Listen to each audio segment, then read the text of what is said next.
ملک اسقلان میں ایک مشہور حکیم دور دور تک مشہور تھا۔ وہ دعویٰ کرتا کہ عورت کے پیٹ پر دھاگا باندھ کر اور سونگھ کر بتاتا کہ پیدا ہونے والا بچہ لڑکا ہوگا یا لڑکی۔ اس انوکھے دعوے نے ہر طرف ہلچل مچا رکھی تھی۔ سلطان نے عورت کا بھیس بدل کر حکیم کے پاس پہنچے اور اپنی کلائی پر دھاگا باندھ لیا۔ حکیم نے دھاگے کو سونگھا، پھر حکیم نے ایک عجیب و غریب پیش گوئی سنائی جسے سن کر سلطان چونک پڑے، کیونکہ واقعی بسم اللہ الرحمن الرحیم السلام علیکم ورحمۃ اللہ۔ ملک اسقلان کے علاقے میں ایک حکیم کا نام دور دور تک مشہور تھا۔ لوگ اس کے ہنر کے بارے میں حیرت زدہ رہتے تھے کہ وہ عورتوں کے پیٹ پر ایک دھاگا باندھ کر اور اسے سونگھ کر نہ صرف یہ بتا دیتا کہ حاملہ عورت کے پیٹ میں بیٹا ہے یا بیٹی، بلکہ بچے کی پیدائش کے متوقع تاریخ بھی بتا دیتا۔ اس کی یہ غیر معمولی صلاحیت لوگوں کو حیران اور متجسس کر دیتی تھی۔ ہر طرف اس کی تعریف ہوتی اور لوگ دور دراز علاقوں سے اس کے پاس آتے، لیکن کئی لوگ اس کے علم پر شک کرتے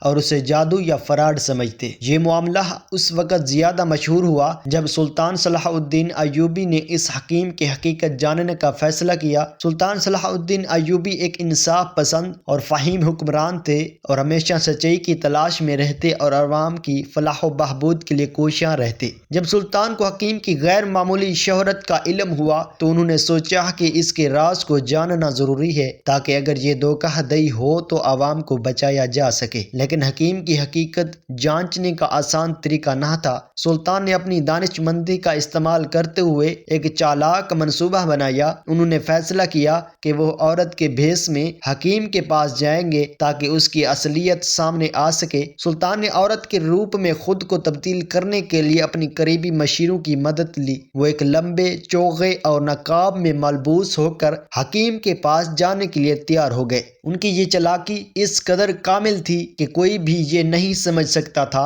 کہ یہ کوئی عورت نہیں بلکہ خود سلطان ہے۔ ان کے ساتھ ایک قریبی محافظ بھی گیا تاکہ اگر ضرورت پڑے تو وہ فوری مدد کر سکے۔ سلطان نے اپنے ایک پیر پر دھاگا باندھنے کا منصوبہ بنایا تاکہ حکیم کی مہارت کو آزمایا جا سکے۔ عورت کے بھیس میں ملبوس سلطان صلاح الدین ایوبی اسقلان کے اس مشہور حکیم کے پاس پہنچے جو اپنی غیر معمولی صلاحیتوں کی وجہ سے شہرت رکھتا تھا۔ یہ حکیم اپنے شاندار لباس، باوقار انداز اور پرسکون رویے کی وجہ سے پہلے ہی نظر میں ایک تجربہ کار اور قابل طبیب معلوم ہوتا تھا۔ حکیم نے کلینک کے باہر لوگوں کا ہجوم تھا، ہر کوئی اپنی باری کا منتظر تھا۔ کلینک کے اندر دیواروں پر جڑی بوٹیوں اور علاج معالجے کے اوزار رکھے ہوئے تھے جو حکیم کی مہارت اور تجربے کا اظہار کرتے۔ جب سلطان کلینک میں داخل ہوئے تو حکیم نے اپنے مخصوص انداز میں ان کا استقبال کیا۔ بیٹی خوش آمدید، بتاؤ کیا مسئلہ ہے؟ حکیم نے محبت بھرے لہجے میں پوچھا۔ سلطان نے نرم اور دھیمی آواز میں جواب دیا تاکہ اپنی شناخت چھپائی جا سکے، میں جاننا چاہتی ہوں کہ میرے پیٹ میں بیٹا ہے یا بیٹی۔ حکیم نے سلطان کو غور سے دیکھا جیسے وہ ان کے چہرے کے پیچھے چھپی کہانی کو سمجھنے کی کوشش کر رہا ہو۔ حکیم نے ایک لمحے کے لیے توقف کیا اور پھر اپنے معاون کو بلایا۔ انہیں بیٹھنے کے لیے جگہ دو اور وہ دھاگا لے آؤ جو میں نے تیار کیا ہے۔ سلطان کو ایک آرام دہ نشست پر بٹھایا گیا اور حکیم نے ان سے پوچھا کہ آپ نے پہلے کسی اور حکیم سے مشورہ کیا ہے یا براہ راست میرے پاس آئی ہیں؟ سلطان نے ایک لمحے کے لیے سوچا اور پھر کہا، نہیں، میں نے کسی اور سے مشورہ نہیں کیا، میں نے صرف آپ کی مہارت کے بارے میں سنا ہے، اس لیے آپ کے پاس آئی ہوں۔ یہ بات سنتے ہی حکیم مطمئن ہو گیا کہ اس کا نیا مریض اس کی شہرت سے متاثر ہو کر آیا ہے۔ اس نے مزید سوالات کیے تاکہ عورت یعنی جو در حقیقت سلطان تھے ان کے بارے میں زیادہ معلومات حاصل کر سکے۔ سلطان نے حکیم کے سوالات کے جوابات احتیاط سے دیے تاکہ اس کی چالاکی کو جانچا جا سکے۔ حکیم نے کہا، ٹھیک ہے، آپ اپنا دھاگا باندھیں اور مجھے دے دیں، میں جلدی آپ کو بتا دوں گا کہ آپ کے پیٹ میں بیٹا ہے یا بیٹی۔ سلطان نے مسکراتے ہوئے دھاگا نکالا جو انہوں نے اپنے منصوبے کے مطابق پہلے سے تیار کیا تھا اور اپنی ٹانگ پر باندھ دیا۔ انہوں نے حکیم کی طرف بڑھاتے ہوئے کہا، یہ لیجیے حکیم صاحب۔ حکیم نے بڑے اعتماد سے دھاگا لیا اور غور سے دیکھنا شروع کر دیا۔ اس کے چہرے پر اعتماد اور مہارت کا مظاہرہ تھا، جیسے وہ یقین رکھتا ہو کہ وہ کسی بھی معاملے کا فوری طور پر پتہ لگا سکتا ہے۔ اس دوران سلطان خاموشی سے حکیم کے ہر عمل کا بغور مشاہدہ کرتے رہے۔ حکیم کے پرسکون اور باوقار رویے کے باوجود سلطان اس کی حقیقت جاننے کے لیے بے تاب تھے۔ یہ ملاقات ملاقات دراصل ایک ذہنی کشمکش کا آغاز تھی۔ حکیم اپنی مہارت پر یقین رکھتے ہوئے سلطان کو متاثر کرنے کی کوشش کر رہا تھا اور سلطان اس کی حقیقت کا پردہ چاک کرنے کے لیے ایک قدم آگے بڑھ رہے تھے۔ کلینک کے ماحول میں ایک عجیب سی خاموشی تھی جو اس لمحے کو مزید پر اسرار بنا رہی تھی۔ یہ وہ لمحہ تھا جب حکیم کی شہرت اور سلطان کی ذہانت کا امتحان ہونے والا تھا۔ سلطان صلاح الدین ایوبی جو عورت کے بھیس میں ملبوس تھے، حکیم کے سامنے نہایت پرسکون اور مطمئن نظر آ رہے تھے۔ ان کا مقصد حکیم کے دعوے کی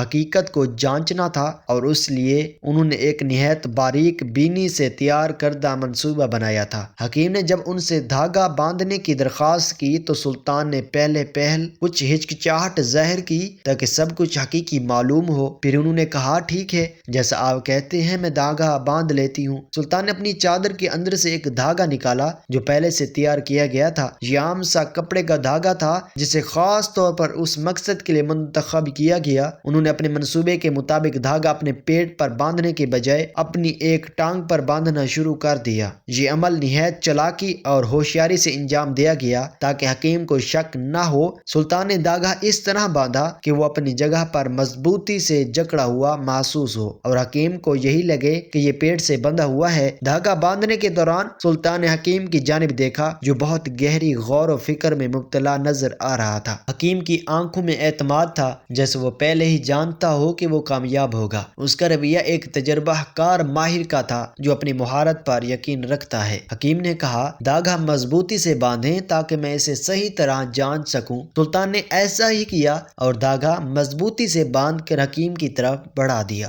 حکیم نے دھاگا بڑی احتیاط سے لیا جیسے یہ کسی قیمتی خزانے کا ٹکڑا ہو۔ اس نے پہلے دھاگے کو ایک نظر دیکھا اور پھر اسے اپنے قریب لا کر سونگھنا شروع کیا۔ حکیم کا اندازہ نہایت پروفیشنل اور اعتماد سے بھرا ہوا تھا۔ وہ دھاگے کو مختلف زاویوں سے سونگھ رہا تھا، کبھی اسے اپنی ناک کے قریب لاتا، کبھی آنکھوں کے سامنے رکھ کر دیکھتا اور کبھی اپنے ماتھے پر مسکراہٹ کے ساتھ سلطان کی طرف دیکھتا۔ واہ کیا بات تھی! اس وقت حکیم کی ان حرکات سے واضح تھا کہ وہ اپنی پوری توجہ اور مہارت کا استعمال کر رہا ہے۔ سلطان خاموشی سے بیٹھے حکیم کے ہر عمل کا بغور مشاہدہ کر رہے تھے۔ ان کے ذہن میں یہ سوال گردش کر رہا تھا کہ آیا حکیم ان کے منصوبے کو سمجھ سکے گا یا نہیں۔ حکیم کے چہرے پر گہری سنجیدگی اور سوچ کے آثار نمایاں تھے، جیسے وہ کسی پیچیدہ معاملے کو حل کرنے کی کوشش کر رہا ہو۔ اس نے دھاگے کو بار بار سونگھا اور اپنی سانسوں کے ذریعے محسوس کرنے کی کوشش کی کہ اس میں کسی قسم کی علامات ہیں۔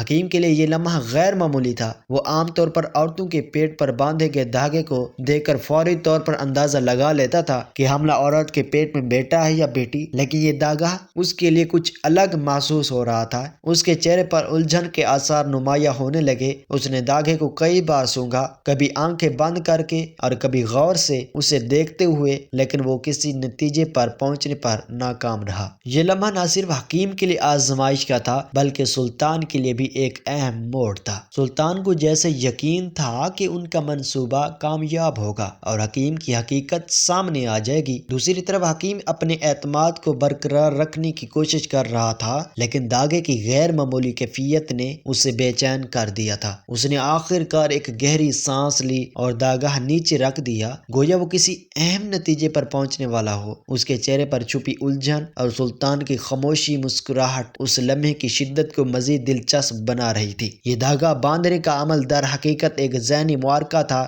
جہاں حکیم اپنی صلاحیتوں کے بل بوتے پر اپنی ساکھ بچانے کی کوشش کر رہا تھا اور سلطان اپنی حکمت سے حقیقت کے پردے کو چاک کرنے کی جانب بڑھ رہے تھے۔ کافی دیر تک دھاگا سونگھنے اور غور کرنے کے بعد حکیم نے ایک گہری سانس لی اور کہا، یہ بہت عجیب معاملہ ہے۔ دھاگا کسی عورت کے پیٹ کا نہیں لگتا، بلکہ یوں محسوس ہوتا ہے جیسے یہ کسی ایسی جگہ سے باندھا گیا ہے جہاں نہ زندگی ہے اور نہ تولید کا امکان۔ حکیم کے اس جواب پر سلطان کے چہرے پر مسکراہٹ آ گئی۔ پھر سلطان نے اپنا نقاب اتار دی اور کہا، میں سلطان صلاح الدین ایوبی ہوں، میں یہاں تمہارے ہنر کی حقیقت جاننے آیا تھا۔ دھاگا میں نے اپنے پیر پر باندھ کر تمہیں دکھایا تھا۔ وہ سلطان کے سامنے خاموش کھڑا رہا اور اس کے پاس کوئی جواب نہ تھا۔ سلطان نے حکیم سے کہا کہ وہ سچ بتائے کہ اس کے علم کی حقیقت کیا ہے۔ حکیم نے شرمندگی سے اعتراف کیا کہ اس کی مہارت محض ایک چالاکی تھی۔ وہ عورتوں کی حرکات و سکنات اور ان کے جسمانی حالات کو دیکھ کر اندازہ لگاتا۔